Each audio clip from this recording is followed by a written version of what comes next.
privilege, a pleasure. And I'm gonna let him do what he do. And I'm gonna let him introduce it how he introduce it. Cause he's the master of that. I'll be playing myself. No. Look. Nah. This one? I'll take This is your thing. Pace. Hey! Welcome to another Eye Opener production. Yeah. I go by the name of the Black Dot. See if that works. I don't know. Yeah. And in the spirit of Bobby Hemmett, y'all all right? Yeah. All right. I got a little drive. And just put my picture up so you can help a brother out. Listen, this has been the writer's block. And I want to commemorate each and every writer who graced this stage this evening and this afternoon. Give them a round of applause. Here we go. Writing is so magical and so spiritual.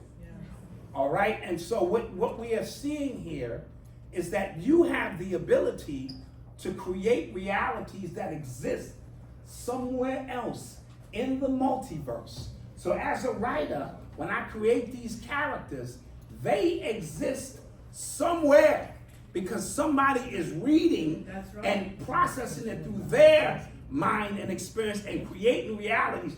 And like for you, your favorite show, you watching the show and then they kill a goddamn character off. You're like, wow, you so connected to it. But the writer, the creator of it, felt that the need for this person or energy to exist no longer. And so they hold the power. Just like in this realm, if Tupac dies, how many people are affected by that? When Michael Jackson died, how many people were affected by it?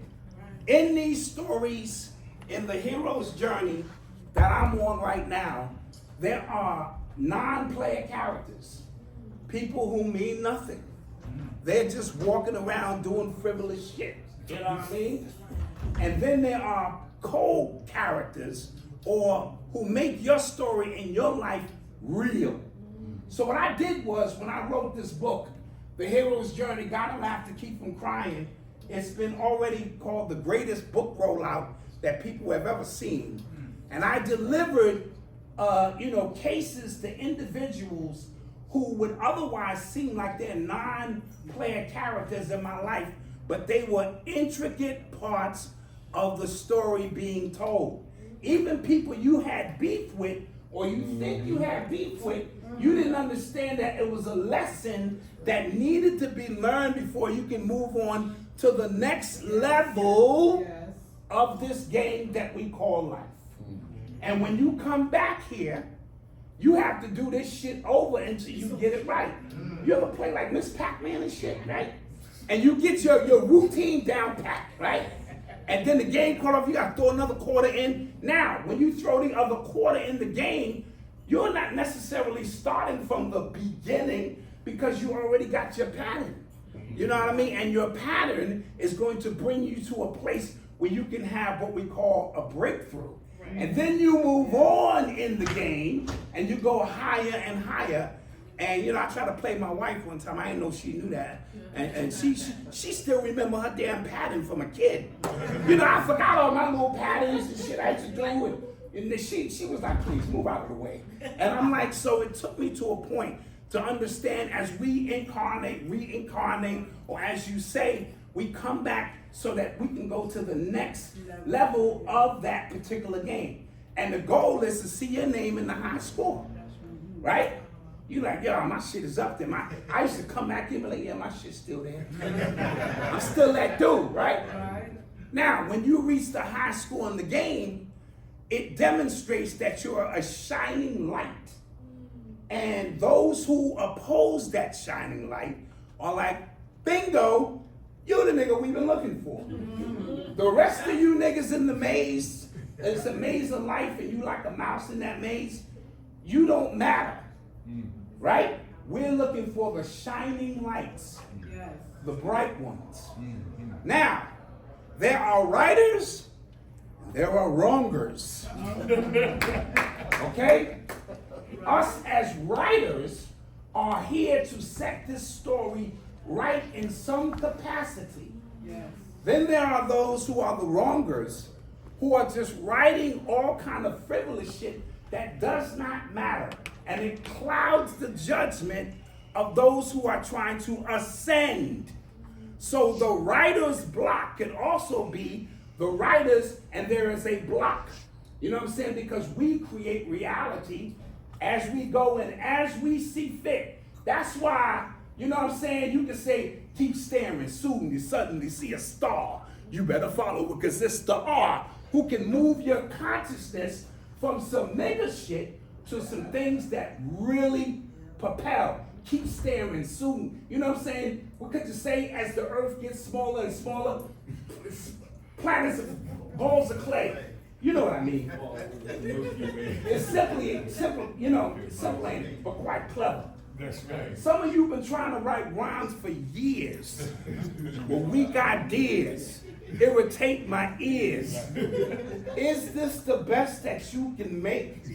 Because if not, if you got more, shit, I'll wait. But don't make me wait too long, because I'm going to move on the dance floor. When they put something smooth on, turn up the bass. It's better when it's loud. Because I like to move the crowd. So he took the word MC, which we didn't know meant master of ceremony, and changed the dynamics of it by saying that MC's ability is to move the crowd. Again, writing. So these 3 books here, y'all all right? As Bobby would say, y'all all right?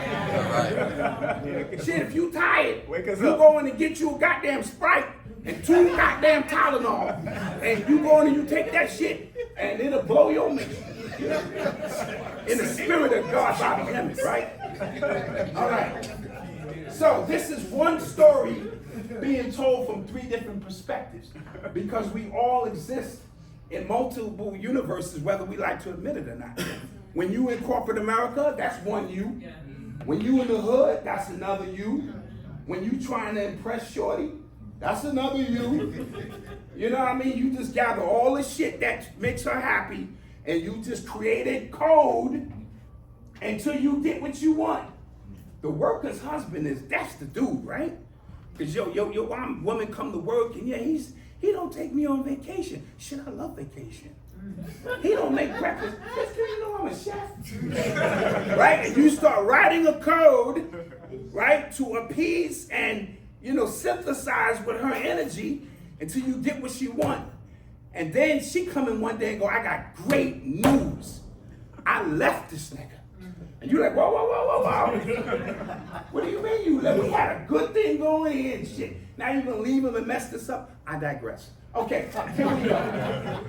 These 3 books is one story. Hip hop decoded from its ancient origins to its modern day matrix.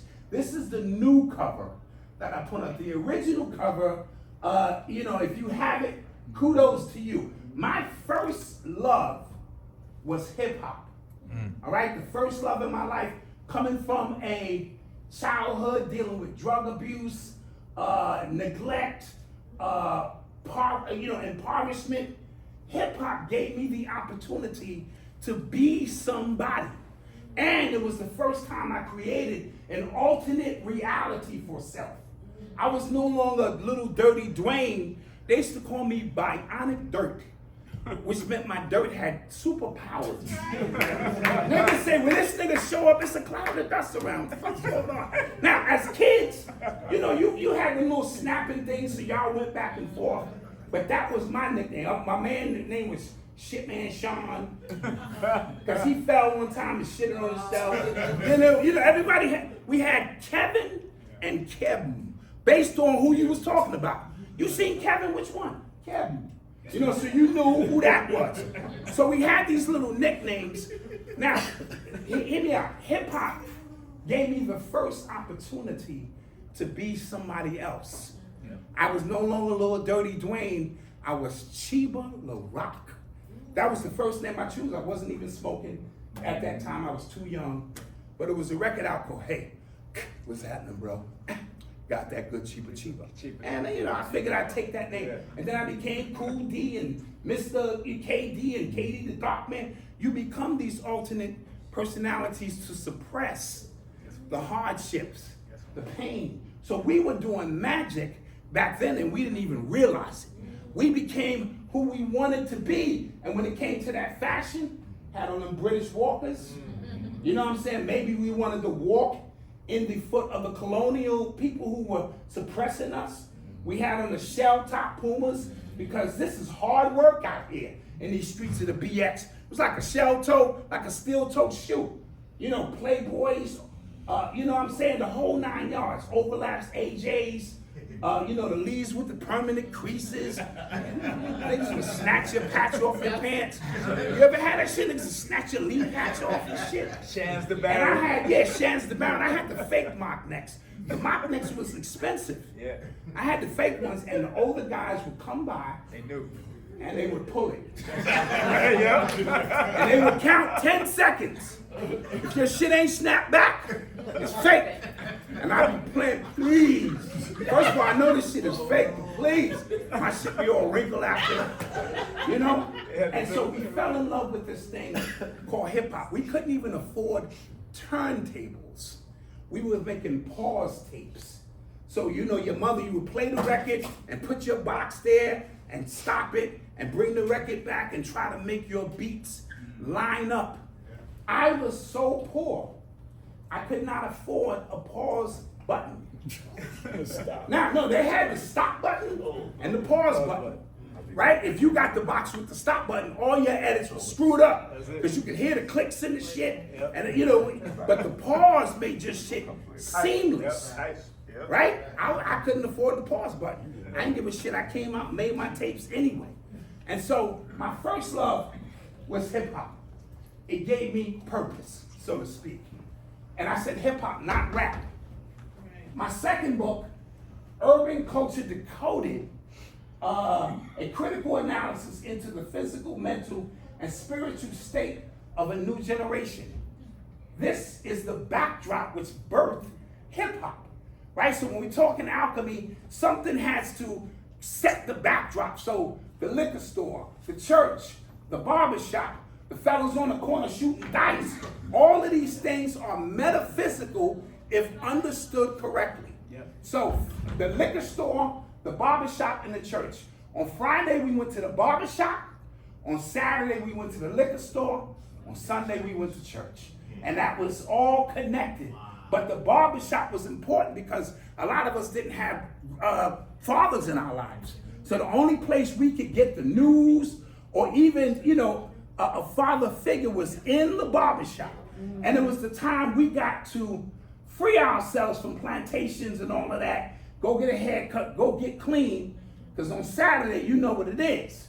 And then Sunday, you just try to redeem yourself, right? Basketball court is, I can learn a lot about the way a brother played basketball. I can tell you about his whole life. Is he selfish? Is he a team player? Even the way the game is played, it is a sacred dance. And while it may not be written physically, how that game is played and you navigate through that square is important. You know what I mean? And some people can see it while other people cannot, right? So the Michael Jordan sneaker, which became a part of an iconography through Spike Lee, was bigger than basketball. It meant we could leap through anything in this neighborhood, and anything we charge, as Adika was speaking about, when Michael Jordan's energy made the shoe, right? He charged it. He was the talisman that charged that shoe to give it any kind of energy it wanted. And we make fun of kids who, you know, they got all these sneaker collections worth $100,000, but y'all don't complain about these rich white men who got watches and do the same shit. You can only wear one of them, right?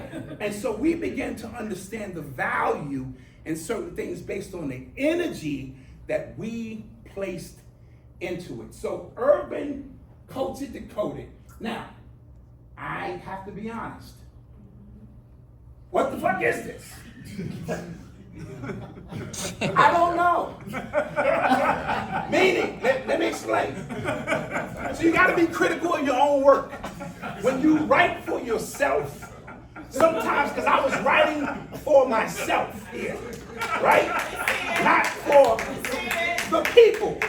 And when you write for the people, you have to resonate with the people. And when my man did this, I made some shit up. I said, oh yeah, because of the records on the side and the elephant, you know, that's Hannibal, because we gonna remember shit in the tenement buildings. And I put it out and nobody understood. This is the best book I've ever written. I just revised it. 15 new chapters. It's gonna be called The Great Urban Reset. And trust me when I tell you, my wife will handle the cover, and it will be like some regular shit. Right? But you gotta be critical of self, right? Sometimes you just, and look at the subtitle. A critical analysis into the physical, mental, and spiritual state of a new generation. You might understand that. But somebody who's just wanting to know what this is about, first of all, you got elephants and record players, and then you're gonna say some deep shit like that. I don't want this shit, get this shit out of here. So it didn't sell, but you gotta be honest with self. All right? So that's the backdrop. This, the hero's journey, God will have to keep from crying.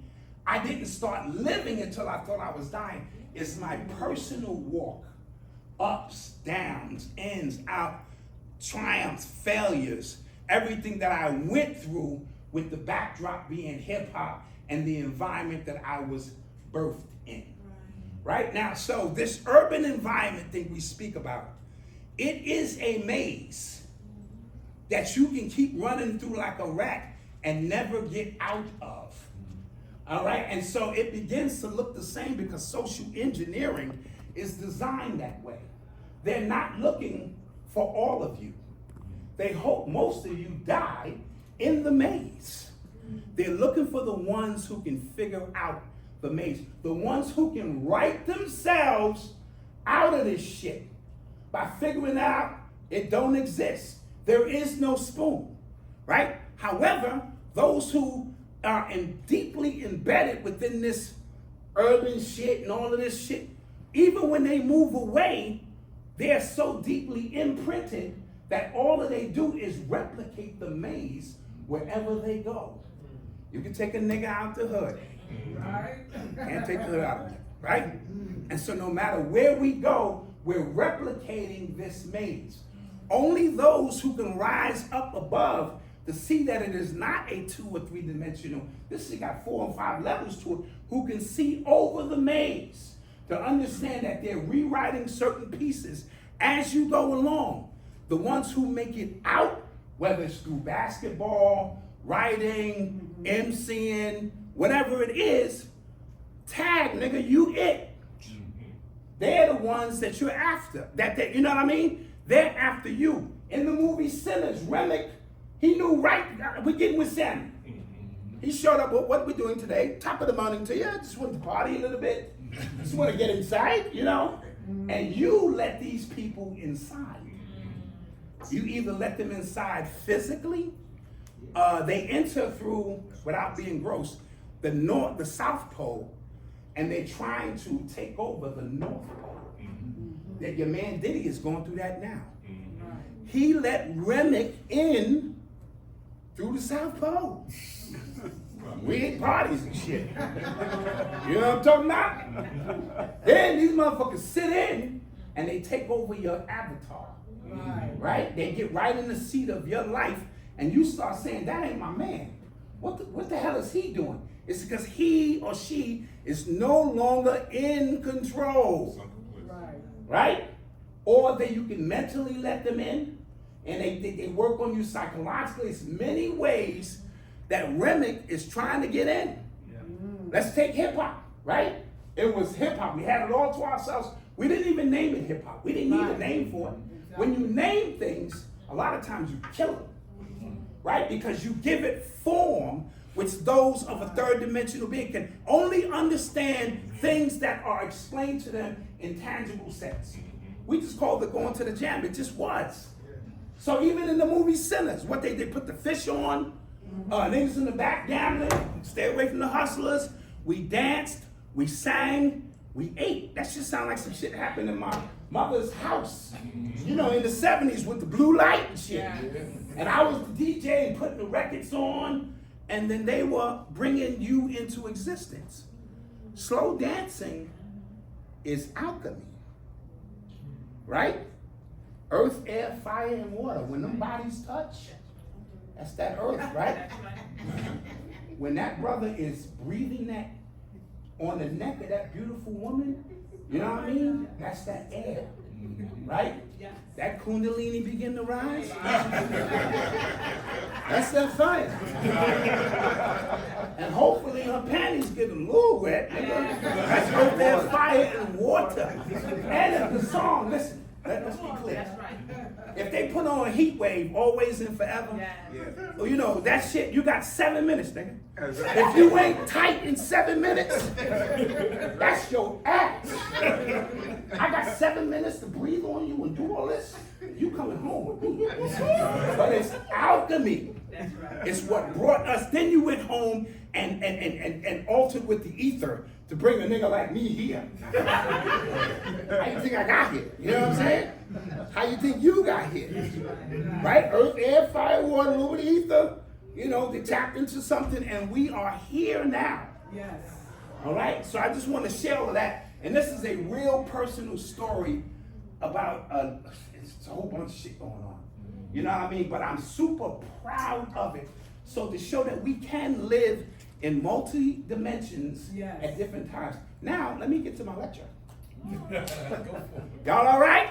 Yeah. No, I'm only kidding. I just had a few extra notes. Now, back in the day, I used to be able to keep this on cap.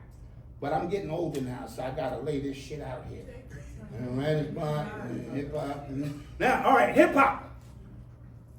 Charlie Ahern, look him up. He's the one who did Wild Style. 1981, he started filming the movie Wild Style. He's a Jew. Just gonna put it out there, or whatever you want to call it. He showed up and got these brothers, and it's not their fault, to do this movie, to document it. And what we didn't realize is he was showcasing to his people. You know what I mean? This is what the gods and goddesses have created out of nothing. Exactly. Right? Clearly out of nothing. We understand the power of the drum. It's the heartbeats, the first fucking beat to get this thing going. But we don't have drums, but we can make a drum. Some creative nigga somewhere said, wait a minute, give me 2 records. James Brown shit is 6 seconds here. I can replicate the 6 seconds there and chugga and replicate. Now we have a whole symphony of just drums. Electricity, no problem. Tap into the city. Ain't none of us paid our light bill anyway. I used to run a cord from my house over my neighbor's house and shit.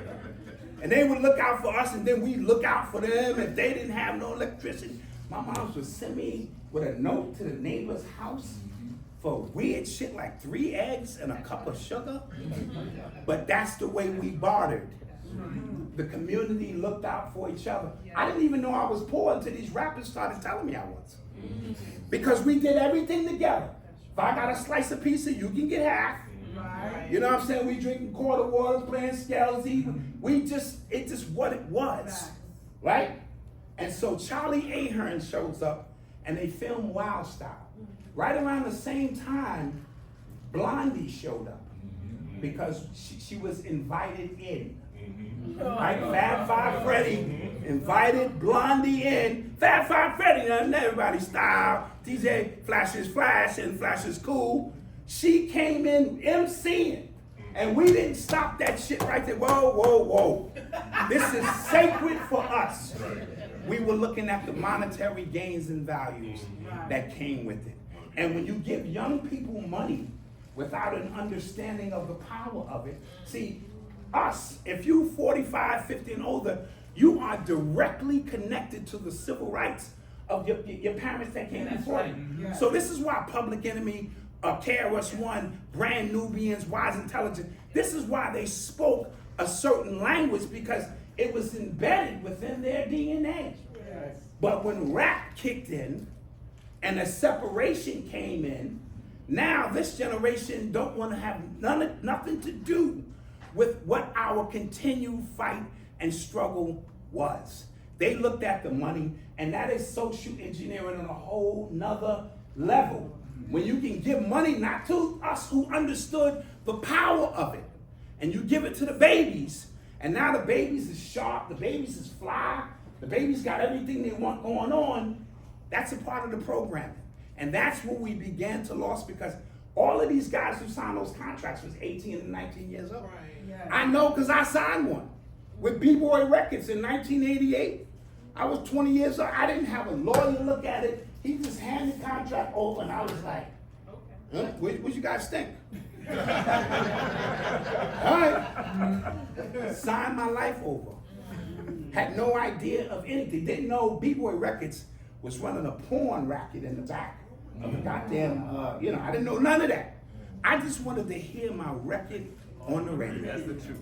You didn't want to get flashed. I just wanted to hear my record on the radio. Side note, inside this book, on the outside is a QR code, and it's a book trailer.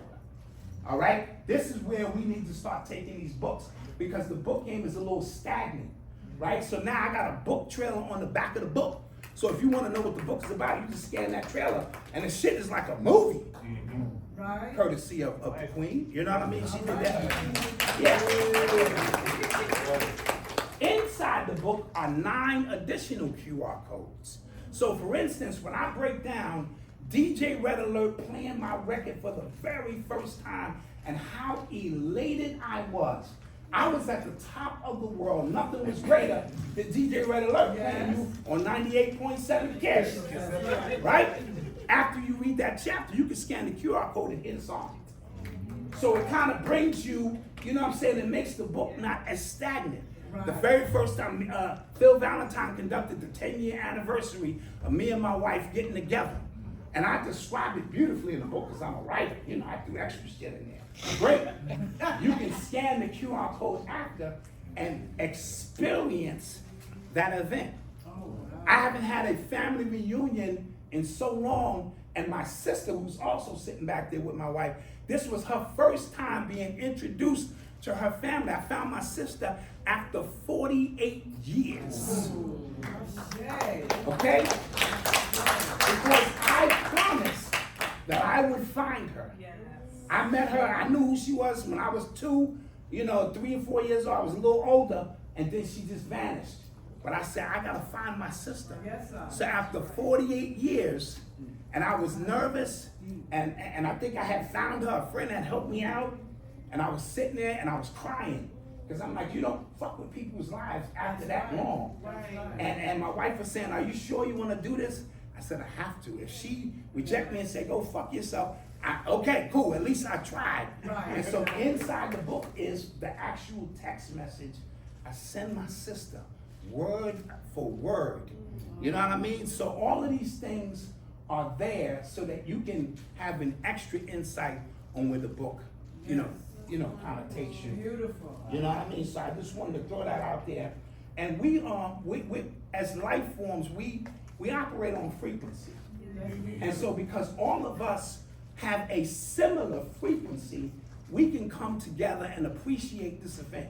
I heard recently that Jim Jones is better than Nas. Right? Now. Immediately, I know Adika probably lost his top. However, check this out. I come home from college. I done graduated. I got a degree. I'm like, yo, I'm home. Fuck that nigga. You know what I mean? We hear that smart shit. Nigga, what you think you smart, nigga? I come home from prison after doing a crazy bit. Yo, my nigga home. You see the mentality of our people? And so the bandwidth in which people can relate to homie fighting the system and going to jail is much stronger than the bandwidth of somebody overcoming that shit to rise above. So we're dealing with frequency. Don't deal with the common sense aspect of it, because Jim Jones could never be better than Nas. But in some realities, he is. With the knuckle draggers, the niggas who into that bullshit, the 85ers as we call them, they exist. And their thought process, whether you agree with them or not, when they band together on that frequency, it is very strong. So, Jim Jones is better than Nas. Somewhere. Right? So, yeah, but you understand what I'm saying, right? And so you gotta go through life looking at it just like that. Right? Certain people, when I go to my family's house for a cookout, niggatry is heavy. Right? Niggatry, they got a hog cooking in the backyard. Or, I warn people before I say, look, my family don't, And so I can't be, now hear me out, I can't be Black Dot. Because the bandwidth in which Black Dot is able to operate within that space is minute. My heart be like, what do you call yourself now?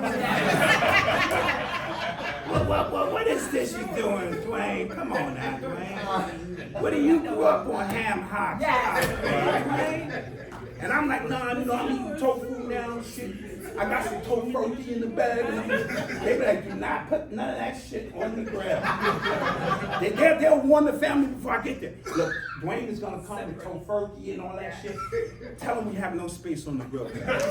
So, from time to time, you being God, me being God, I have to broaden my bandwidth a little bit so that I can just cool out and hang with family and enjoy them for who they are, not who I want them to be, or not on the level in which I resonate.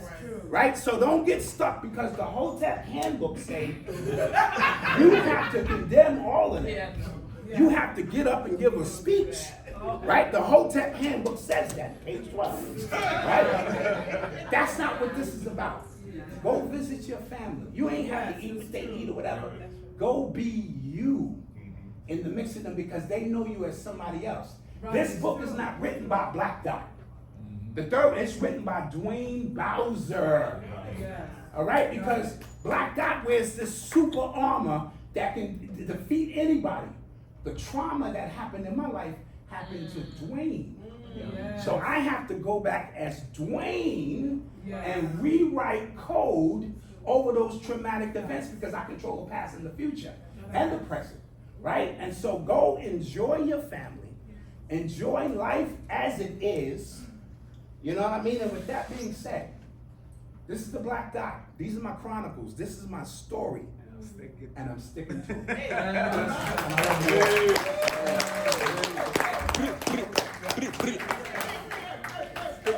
My brother. Only way I love this, this is gonna be a reoccurring event. We're gonna do it when you get the mic. Yes. Get the mic. I'm here with the MC. I gotta do it. Yeah, this is gonna be a reoccurring event. We're gonna continue with this. This was very unorthodox. I loved every minute. The timing, all of that stuff, that chaos was beautiful, man. And I'm gonna revisit it. The next event is gonna be September 21st. I have Queen Afua, Miss Blue, Mama Ella. All right. Paris Williams. Paris Williams. And California. And Kafunya. And California, yeah. My sister Kafunya. And you know what? We're gonna be more manageable with the time. We're gonna have, because Queen Afua told me she needs some time. She been wanting to come here, she said, for 25 years. She never got here. She ain't got here, but she here. And you know what? The film was mutual. I wanted her, but things just never. She live in New York too now. She back in New York. Yeah, I know. She told me. So everybody, have a wonderful evening. I love all of y'all, and thank you. We'll be back again in September. This is gonna be on YouTube.